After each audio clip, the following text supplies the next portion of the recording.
नमस्कार, मैं हूं आपके साथ वरुण गोयल। अलविदा सिंह साहब, ये पूरा देश कह रहा है क्योंकि पूर्व प्रधानमंत्री डॉक्टर मनमोहन सिंह का गुरुवार रात निधन हो गया। वो 92 साल के थे।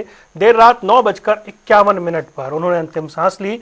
उन्हें all India institute of medical science यानी एम्स ले जाया गया, जहां पर डॉक्टरों ने भरसक कोशिश की, लेकिन फिर देर रात 9:51 पर उन्होंने ये घोषित कर दिया कि डॉक्टर मनमोहन सिंह हमारे बीच नहीं रहे हैं। देश के 2 बार के प्रधानमंत्री रहे डॉक्टर मनमोहन सिंह का निधन हो गया है। पूरा देश शोक में है। 7 दिन का राष्ट्रीय शोक रखा गया है।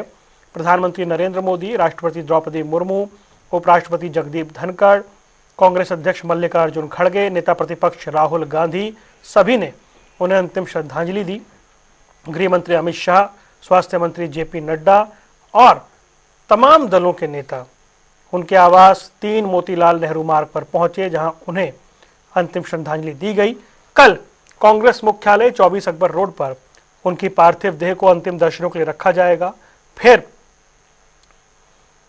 उनकी अंतिम यात्रा निकलेगी और उन्हें मुखाग्नि दी जाएगी।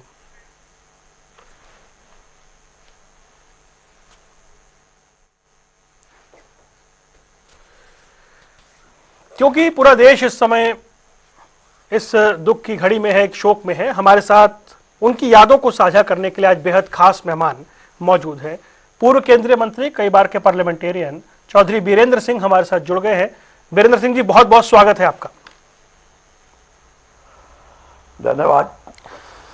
चौधरी साहब, क्योंकि आपका 5 दशक का अनुभव है सियासत का, डॉक्टर मनमोहन सिंह को कई तरीकों से याद किया जा रहा है। सबसे पहले तो हम जानना चाहेंगे, आप किस तरीके से, जो आपका संपर्क रहा, जो आपका उनसे सानिध्य रहा, किस तरह की यादें आपकी हैं डॉक्टर मनमोहन सिंह को लेकर? देखिए, मैं तो इतना ही कहूंगा कि अर्थशास्त्री तो शायद हमारे देश में नहीं बल्कि दुनिया में उनके समांतर कोई रहा हो उनके समय में। लेकिन इतना जरूर है कि वो इससे भी ऊपर उठ के मैंने राजनीतिक दृष्टि से भी उनको देखा है। और राजनीतिक दृष्टि से मैं इसलिए कह रहा हूं कि 2 बार ऐसे समय आया है जब वो इलेक्शन कमेटी के इलेक्शन मैनेजमेंट के हमारे पार्टी के इंचार्ज होते थे और लगभग 20 वरिष्ठ कांग्रेस नेता कांग्रेस की जो रणनीति और उसमें कैसे कैसे आगे बढ़ना है, क्या परिवर्तन करना है, उसके वो अध्यक्ष थे। तो राजनीतिक तौर पे भी मैंने देखा है कि ये मैं कहूँ कि जहाँ तक दृष्टि जाती है उससे भी आगे की सोचते थे। और कई मुद्दों पे उन्होंने हमारे को अनेक बार सलाह दी कि राजनीतिक दृष्टि से हमारे को कैसे प्रत्याशी और कैसी रणनीति तय करनी चाहिए। और प्रत्याशियों के चयन में भी वो बड़े मुखर होके प्रत्याशियों के बारे में अपने विचार रखते थे।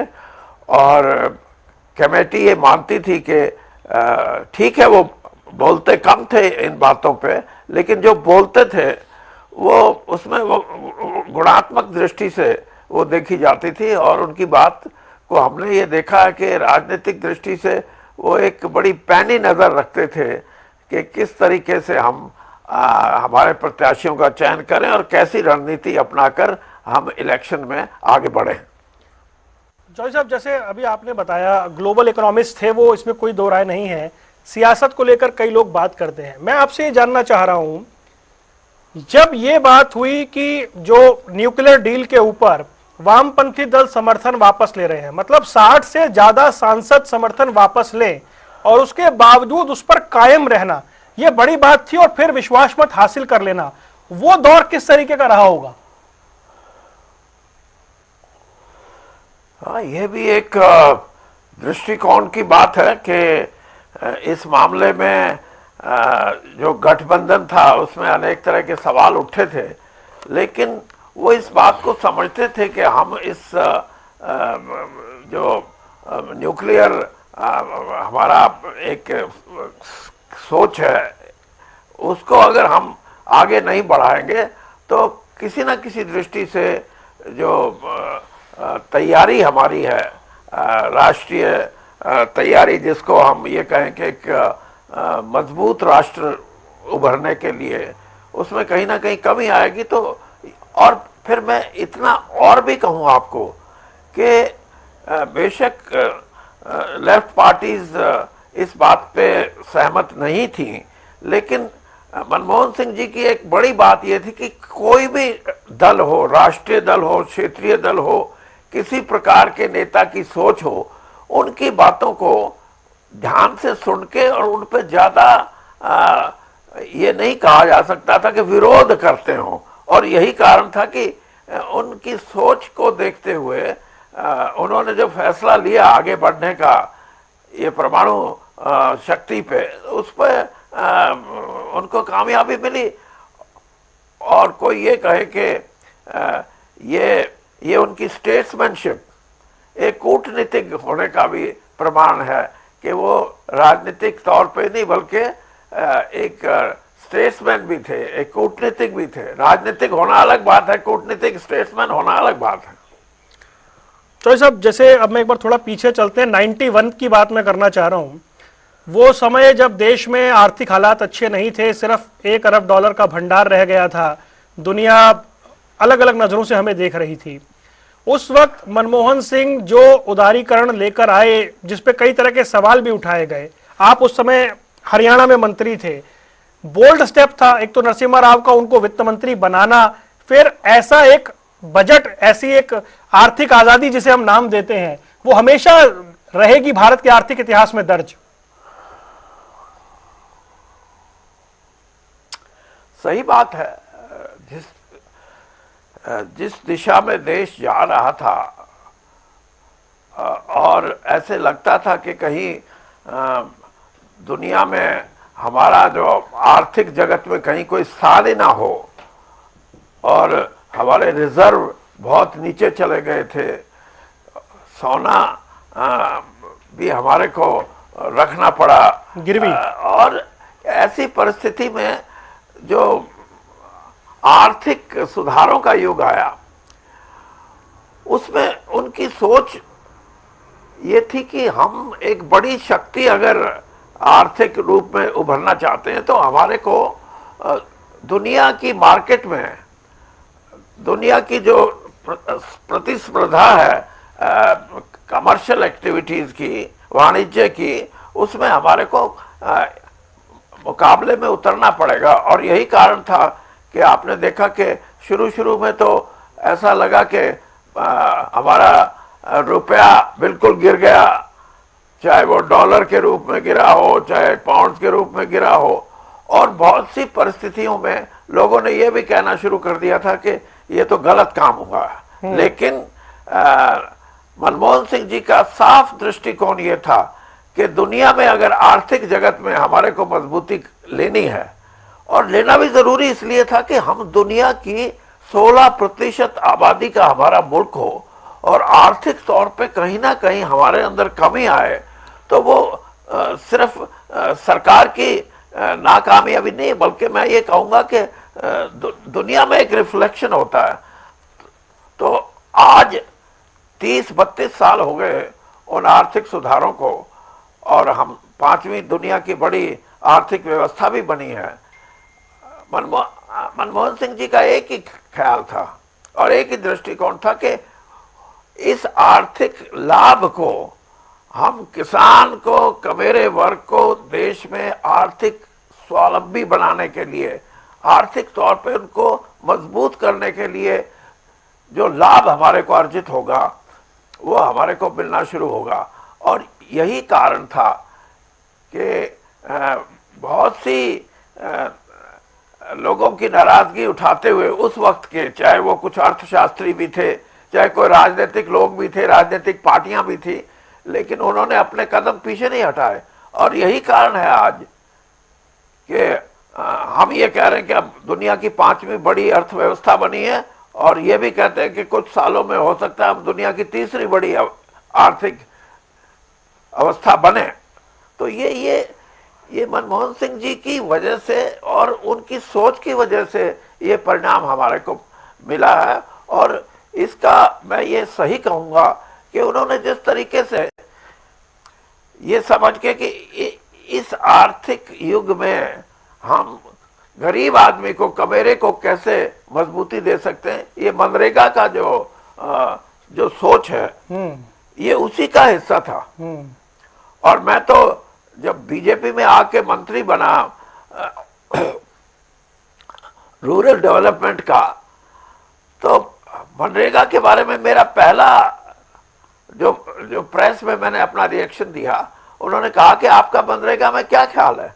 मैंने कहा मनमोहन सिंह जी ने एक ऐसी नींव रख दी कि 500 रुपए का नोट जो किसी गरीब कमेरे वर्ग ने कभी नहीं देखा था, वो मनरेगा के माध्यम से देखने को मिला। और शुरुआती दौर में भाजपा में कहीं ना कहीं इसके बारे में निष्कर्ष ये था कि इसके अंदर कोई ज्यादा बड़ी कामयाबी नहीं मिली, लेकिन अंततः ये आपने देखा होगा कि एक बहुत बड़ी शक्ति के रूप में आर्थिक, जिसको मदद हम कह सकते हैं कमेरे वर्ग के लिए, वो उभर के आई। और आज भी वो मनरेगा का जो एक योजना है, उसमें करोड़ों लोगों को एक आर्थिक आजादी, जिसका अभी आपने जिक्र किया, उस आर्थिक आजादी के रूप में एक बहुत अच्छा कदम था जो सरदार मनमोहन सिंह जी ने उस वक्त में सोचा था। तो ये उसी में, जैसे आप बड़ा कदम कह रहे हैं, उसी में हम right to information, right to education, इनको भी शामिल करें, राइट टू फूड, ये जो उस समय की जो नीतियां बनी डॉक्टर मनमोहन सिंह के नेतृत्व में।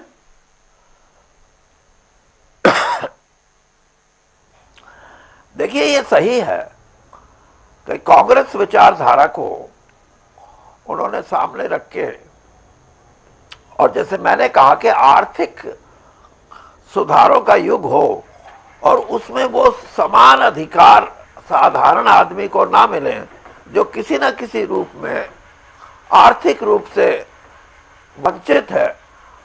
तो यही है कि उसको अगर शिक्षा का अधिकार मिलता है, उसको महिलाओं को आगे बढ़ने के लिए नए रास्ते खुलते हैं शिक्षा के माध्यम से। इसी प्रकार से राइट टू फूड है, ये भी बहुत बड़ा अधिकार। लेकिन इस परिस्थिति में उन्होंने देखा कि एक समय आएगा जब इन अधिकारों से समाज का बहुत बड़ा अंग ऊपर उठेगा, और जब वो आर्थिक रूप से ऊपर उठेगा तो सामाजिक रूप से भी उसकी मान्यता बढ़ेगी, उसका समाज में भी एक स्तर जो है उसका वो ऊपर बढ़ेगा। और यही एक कारण होता है कि किसी न किसी रूप में हम समानता के अधिकार को उन्होंने सामने रख के ये निर्णय लिए। चौधरी साहब, क्या आपको लगता है, एक सवाल उठा था 2004 में, डॉक्टर मनमोहन सिंह का चयन आखिर हुआ कैसे? क्या सोच थी उसके पीछे कि डॉक्टर मनमोहन सिंह आगे जाएंगे? और जवाहरलाल नेहरू के बाद वो दूसरे प्रधानमंत्री थे जिन्होंने लगातार दूसरी बार और 10 साल कंटिन्यू जो है वो शासन किया, सरकार बनाई। तो जब 2004 में उनको लाया गया, आपका अनुभव, उनका चयन, इसके पीछे आपको क्या लगता है? क्योंकि उनका चयन को कामयाबी मिली, मतलब वो फैसला एकदम सही फैसला साबित भी हुआ। देखिए, फैसला सही साबित हुआ, इसीलिए तो आप मेरे से ये सवाल कर रहे हैं कि उन्होंने जो भी लेजिस्लेशन लेके आए, जिस तरीके से उन्होंने समाज के उस वर्ग को जो संघर्ष में था आर्थिक स्वतंत्रता के लिए, उसको हर तरीके से ऊपर उठाने के जो प्रयास किए, तो आज सारा देश जहां उनकी विदाई से, उनके जाने से दुखी है, लेकिन सारा देश एक मत होके ये बोल रहा है कि देश में ऐसे प्रधानमंत्री जिनको ये कहा गया हो शुरू में कि तो राजनीतिक नहीं, लेकिन राजनीति में अपनी बुद्धिमत्ता का और अपनी दार्शनिक सोच का और अपने भविष्य में क्या हमारा हमारा देश हो, क्या हमारा समाज हो, ये सफलता के जो मापदंड थे वो आज तक लोगों के मन में हैं। और यही नहीं, बहुत सी चीजें ऐसी भी हैं कि जो राजनीति में एक बड़े ईमानदार की भूमिका निभाना, कोई एक दोष तो नहीं लगाना उनके 10 साल का क्या, बल्कि मैं ये कहूँगा पिछले 40 साल में उन्होंने जो, चाहे वो इसके अध्यक्ष थे रिजर्व बैंक ऑफ इंडिया के, चाहे वो प्लानिंग कमीशन के डिप्टी चेयरमैन थे, चाहे प्रधानमंत्री के साथ वो उनके सहयोगी थे, सलाहकार थे, और चाहे वो देश के नरसिम्हा राव जी के समय में वो फाइनेंस मिनिस्टर थे, किसी ना किसी रूप में उनकी जो भूमिका रही वो बेदाग रही। और राजनीति में जो एक सोच होती है कि नैतिकता, वैल्यूज के बारे में, ये सारी चीजें उन्होंने संजो के रखी। और इसीलिए आज मैं ये कहूं कि जैसे आपने भी कहा कि जवाहरलाल जी के बाद एक 10 साल का उनका जो प्रधानमंत्री का काल था, वो सत्य इस बात की तरफ इशारा करता है कि अगर आप अपनी ईमानदारी से और नैतिकता के मूल्यों को निभाते हुए अगर आप अपना कार्यभार संभाल के आगे बढ़ते हैं तो देश तो आगे बढ़ता ही है, लेकिन लोगों में भी एक संपन्नता पैदा होती है। और उसी की वजह से आज सारा देश उनको अपनी श्रद्धांजलि भी दे रहा है, उनको याद भी कर रहा है। मैं चौधरी साहब अभी जब पढ़ रहा था आपसे बात करने से पहले, तो बतौर प्रधानमंत्री 2 बार वो हिसार भी आए थे। एक बार तो वो खेदड़ थर्मल पावर प्लांट का शिलान्यास करने आए थे, एक बार जिंदल साहब के लिए वो जनसभा करने आए थे। तो मतलब कनेक्शन जो था सबसे, वो कम बोलते थे, विनम्र थे, शर्मीले थे, लेकिन संबंध उनका सबसे था। हाँ, संबंध भी था। मैं तो कई बार, मुझे तो सौभाग्य मिला है कि राजनीतिक मुद्दों पे मैंने बात की। और मैं आपको सही ये बताऊं कि मैं भारतीय जनता पार्टी में जाने के बाद जब ग्रामीण विकास मंत्री बना, तो हमारी जो प्लेजेंट्री सेशन में, क्योंकि वो भी राज्यसभा में थे और मैं भी राज्यसभा में सवालों का जवाब देने के लिए आया हुआ था, तो मैंने उनसे जब भेंट की तो वो ये कहने लगे कि भाई चौधरी जी, आपने जो मनरेगा को संभाल के रखा है, मैं ये मानता हूं कि आपने मेरे लिए बहुत कुछ खुशी छोड़ दी कि मेरे को शंका थी कि मनरेगा को आगे बढ़ाया जाएगा या नहीं बढ़ाया जाएगा, लेकिन मैं आपका धन्यवाद करता हूं कि आपने मनरेगा के बारे में जो अब टिप्पणी की मंत्री बनने पे, उससे मनरेगा को बल मिला है। तो और भी कई चीज़ों पे, जैसे मैंने कहा कि इलेक्शन के बारे में जब भी प्रत्याशियों की बात होती थी तो वो अपनी राय रखते हुए बोलते थे कि मेरी ये सोच है, बाकी मेरी सोच को ये मत समझिए कि मैं चेयरमैन हूं तो मेरी सोच ही सबसे ज्यादा ठीक होगी, लेकिन आपको उचित लगे, कमेटी को उचित लगे तो आप मेरी सोच को जरूर ध्यान में रखें। तो मेरा कहने से अभिप्राय ये है कि वो किसी बात को थोपते नहीं थे। और यही एक बड़े मैं ये कहूं कि बड़े राजनीतिक या बड़े स्टेट्समैन की कूटनीतिक जो राजनीति में हैं, उनकी सोच होती है, और इसीलिए उनको बड़ा माना जाता है। तो वो बहुत बड़े इंसान थे और छोटी बातों से ऊपर उठ के, प्रधानमंत्री की अपनी जिम्मेदारियां होती हैं, लेकिन मैं ये कहूं कि प्रधानमंत्री के पद से भी ऊपर उठ के जो उनकी मान्यताएं थी, जो उनकी सच्चाई थी, जो ईमानदारी थी, उसको निभाते थे वो। जी, अभी चौधरी साहब 1-2 सवाल और मैं आपसे अंत में लेता हूं। ये जब हम बात उनकी कर रहे हैं, जब ये हमें पता लगा कि प्रधानमंत्री के निवास में जो आवास है, 7 रेसकोर्स रोड जो लोक कल्याण मार्ग हो गया है, उन्होंने अपनी मारुति 800 को भी वहीं खड़ा रखा। उनके जो सुरक्षा में तैनात अधिकारी थे वो कह रहे थे कि मेरा मन करता है इसमें बैठ के सफर करने का। ये एक जो आम भारतीय जनमानस, एक मध्यम वर्ग का जो मन होता है, वो देश के प्रधानमंत्री का मन था, ये इस बात से पता लगता है। देखिए, एक साधारण भूमिका से और इतना ऊंचा पद ग्रहण करने के बाद अपनी मर्यादित सोच को आदमी कायम रखे निरंतर, तो वो बड़ा ही आदमी है। उसमें छोटी बात तो सोची ही नहीं जा सकती। किसी न किसी रूप में आप देखेंगे। और मैं तो ये कहता हूं कि जब आदमी ऊपर उठता है, सामाजिक रूप से जिसकी पहचान बनती है, लोगों में जिसका नाम चलता है, वो अगर हमारे प्रधानमंत्री मनमोहन सिंह जी की बातों पे सोच के उसी रास्ते पे चले तो लोगों में उसके प्रशंसक बहुत जुड़ते हैं। लेकिन जब हम पद पे बैठ के अपनी गरिमा जो पद की है उसको भूल के छोटी बातों पे आ जाते हैं, तो कहीं ना कहीं फिर लोगों में ये है कि ये तो पद तो ले लिया, लेकिन ये तो इनकी तो सोच नीचे चली गई।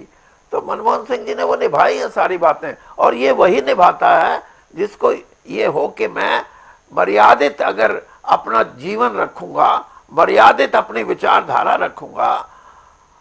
और यही बात थी कि उन्होंने किसी को नाराज नहीं किया।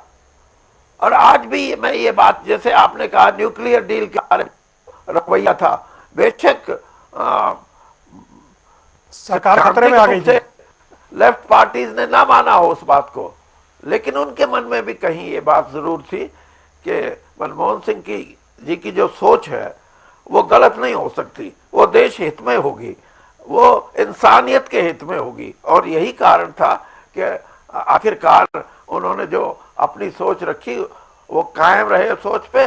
और हमारे को आज इस बात का गर्व है कि उनकी सोच की वजह से पार्टी को भी, देश को भी एक सही रूप में प्रस्तुत करने। और चौधरी साहब इस डील को लेकर वो इतने गंभीर थे प्रधानमंत्री के रूप में कि मनमोहन सिंह जी ने किया। उन्होंने बिना हिचकिचाए बीजेपी से समर्थन मांगा और अटल जी को भीष्म पितामह की उपाधि दी कि आप भीष्म है राजनीति के, आप समझिए कितना जरूरी है ये देश के लिए। देखिए, मैंने इसीलिए आपको बताया कि जहां उनका ये एटीट्यूड हो, ये दृष्टिकोण हो कि भारतीय जनता पार्टी भी देश हित की बात करेगी, तो मैं अपने समर्थन के लिए क्यों ना अटल जी से बात करूं कि वो मुझे समर्थन दे। और यही बातें बड़े आदमियों के ऊपर जाती हैं। राजीव गांधी जी जब प्रधानमंत्री थे, अटल जी का पता लगा बीमारी का, उन्होंने इसी तरीके से खुद जाके ये कहा कि आपका जितना भी इस स्थिति में इलाज होएगा वो हम करेंगे, भारत सरकार की जिम्मेदारी है, आप एक बड़े नेता हैं राष्ट्र के। तो यही चीजें लोग याद रखते हैं, और यही चीजों का गुण था मनमोहन सिंह जी में, जो आज एक मत से सारा राष्ट्र, चाहे मध्यम वर्ग का एक साधारण सोच का आदमी है, एक कमेरे वर्ग का आदमी है, एक कोई बड़ा आदमी है, सब उनको जहां श्रद्धांजलि दे रहे हैं वहां उनके किए हुए कामों के गुणगान भी कर रहे हैं। जी, अंत में चलते चलते चौधरी साहब, 1972 में उनकी एंट्री हुई वाणिज्य मंत्रालय में, और उसके बाद से लेकर 2014 तक, मतलब अपने जीवन की आधी उम्र, 33 साल राज्यसभा सांसद रहना, आधी उम्र तक वो व्यक्ति हिस्सा रहा देश की सियासत, देश की नीति निर्धारण का। ये अपने आप में एक बड़ी उपलब्धि और एक बड़ी सेवा है। बहुत बड़े इंसान थे वो। मेरी बेटी की शादी थी जी, मैं कम से कम मैंने उनको 6-7 बार फोन किए कि मैं आपसे मिलके मेरी बेटी की शादी का निमंत्रण देना चाहता हूं आपको। मेरे को उन्होंने ये कहा कि आपको आने की कोई जरूरत नहीं, आपने मुझे बोल दिया, मैं शादी में जरूर आऊंगा, आपकी बेटी को आशीर्वाद देने। और यही बात जब वो पहुंचे वहां तो मैंने सैकड़ों जो लोग थे उनको ये कहा कि मैंने कहा देखिए ये सोच भी है। तो इसलिए मैं कह रहा हूं कि आपने सही कहा कि जो भी ये 40 साल के करीब उनका एक लंबा सफर था इस देश की सेवा में, इंसानियत में, इंसान के रूप में जो लोग उनसे उम्मीद करते थे कि वो मानवता के रूप में भी बातें समझते, सिर्फ देश के रूप में नहीं बल्कि मानवता के रूप में भी समझते हैं। तो यही कारण था कि वो एक सफल उनकी यात्रा रही है। और हर किस्म से, चाहे एक अर्थशास्त्री के रूप में हो, चाहे प्रधानमंत्री की जिम्मेदारी निभाने के रूप में हो, और चाहे एक अच्छे इंसान के रूप में हो, उनके लिए लोगों के हृदय में, और इसीलिए वो श्रद्धांजलि के रूप में आज सब उनको याद कर रहे हैं। और एक अच्छे इंसान के रूप में उनको माना जाता है कि वो सिर्फ प्रधानमंत्री नहीं बल्कि उनसे भी अलग पहचान उनकी एक अच्छे इंसान के रूप में भी। बहुत बहुत शुक्रिया चौधरी साहब हमारे साथ जुड़ने के लिए और उन संस्मरणों को याद दिलाने के लिए जो पूर्व प्रधानमंत्री मनमोहन सिंह जी से जुड़े हुए, जिन्हें देश आज याद कर रहा है।